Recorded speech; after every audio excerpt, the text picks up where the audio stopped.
కాగా తన అద్వితీయ కుమారునిగా పుట్టిన వాని యందు విశ్వాసముంచు ప్రతివాడును నశింపక నిత్య జీవము పొందునట్లు దేవుడు ఆయనను అనుగ్రహించి ఉన్నాడని యేసుక్రీస్తు వారి గురించి దేవుని పరిశుద్ధ గ్రంథమైన బైబిల్ సాక్ష్యమిస్తూ ఉన్నది. అవును ప్రియులారా, దేవుడు మనల్ని ఎంతగా ప్రేమించి ఉన్నాడు అనగా, సర్వమానవాళి కలిగి ఉన్న పాప శాపాలు కొరకై తన ఏకైక కుమారుడైన యేసుక్రీస్తు వారిని శిలువ మరణమునకు అప్పగించినంతగా దేవుడు మనల్ని ప్రేమించి తన ప్రియకుమారుడైన యేసుక్రీస్తు వారిని శిలువ మరణమునకు అప్పగించి క్రియల రూపముగా దేవుడు మన పట్ల తన ప్రేమను వెల్లడి పరిచి ఉన్నాడు. అవును ప్రియులారా, మొదట మనము దేవుణ్ణి ప్రేమించుతామని కాదు కానీ తానే మనల్ని ప్రేమించి తన ప్రియ కుమారుడైన యేసుక్రీస్తు వారిని మనకు అనుగ్రహించి క్రియల రూపముగా దేవుడు మన పట్ల తన ప్రేమను వెల్లడి పరిచి ఉన్నాడు. అయితే ప్రియులారా, ఆయన కాలము సంపూర్ణమైనప్పుడు కన్యక గర్భమున నరవతారిగా ఈ లోకములోనికి దిగవచ్చి సర్వమానవాళి పాప విమోచన కొరకై తన్ను తాను పాప ప్రాయశ్చిత్తార్థమైన బలిగాను అర్పణగాను శిలువ మ్రాను పైన ఘోరమైన శ్రమలను పొంది ఆయన మరణించారు. అవును ప్రియులారా, లేఖనము సాక్ష్యమిస్తూ ఉన్నది.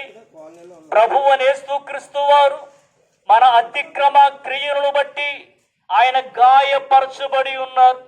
మన దోషములను బట్టి ఆయన నలగొట్టబడి ఉన్నారు.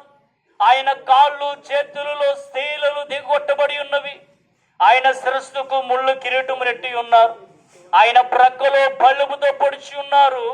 సర్వమానవాళి పాపముల కొరకే ఆయన మోము పైన ఉమ్ములను ఊసి ఉన్నారు. ఆయన గడ్డమును పెరికి వేసి ఉన్నారు. ఆయనకు ముసుగు వేసి పిడుగుద్దులు గుద్ది నిన్ను గుద్దిన వాడెవడో ప్రవచింపమని ఆయనను అపహాస్యము చేసి ఉన్నారు.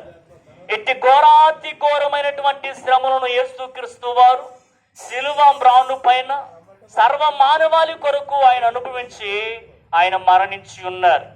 ఆయన మరణించి సమాధి చేయబడి తిరిగి సజీవునిగా మృతులలోంచి లేచి పరలోక రాజ్యానికి వెళ్ళి ఉన్నారు.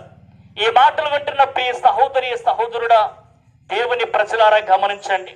యేసుక్రీస్తు వారు చెప్పుచూ ఉన్నారు, నేనే మార్గమును సత్యమును జీవమును, నా ద్వారా తప్ప ఎవరును తండ్రి యొద్దకు రాలేరు, నా ద్వారా తప్ప ఎవరును నిత్య జీవాన్ని స్వతంత్రించుకోలేరని యేసుక్రీస్తు వారు స్పష్టంగా చెప్పుచూ ఉన్నారు.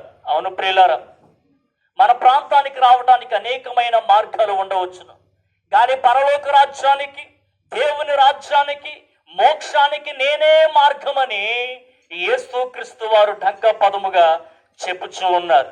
ఈ మాటలు వింటున్న ప్రియ సహోదరి సహోదరుడా, దేవుని ప్రజలారా గమనించండి.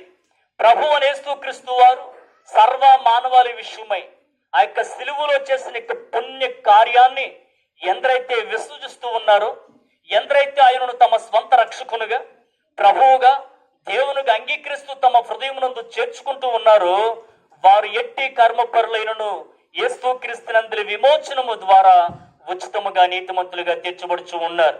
అటు వారు పాపరహితులుగా తీర్చబడి వారు దేవునికి కుమారులుగాను పరలోక రాజ్యమునకు హక్కుదారులుగా తీర్చబడుచు ఉన్నారు. ఇది దేవాది దేవుని యొక్క చిత్తమని తెలియచేయుటకు మేము సంతోషిస్తూ ఉన్నాం. సిద్ధపడండి, ప్రభు చెంతకు చేరండి. దేవుడు మీ అందరినీ దీవించును గాక. ఆమేన్. మన ప్రాంతం